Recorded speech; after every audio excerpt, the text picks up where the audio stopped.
لو مش قدامكم غير نص ساعه بس تحضروا فيها الفطار، فالوصفه دي هي المنقذه ليكم. دي كفته بصوص البصل المكرمل، طعمها تحفه جنب رز ابيض. واللي ساعدني النهارده اني اختار الوصفه هي ماي واي. اخترت من الكروت والاجابه كانت خلطه الكفته.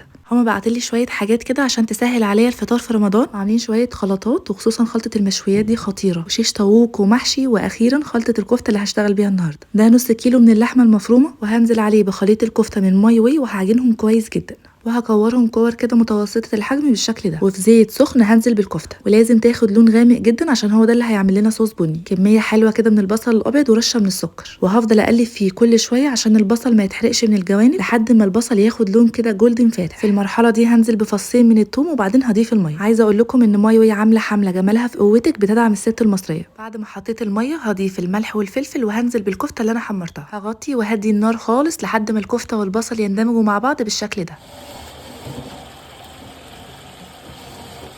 هتسيبوا فيها شويه صوص بس مش كتير عشان ما يبقاش عامل زي الميه. طعم البصل وهو دايب تماما كده مع الصوص يتاكل لوحده، واللون ده اخدينه من الكفته اللي احنا حمرناها كويس. يلا جربيها وما تنسيش ان جمالك في قوتك.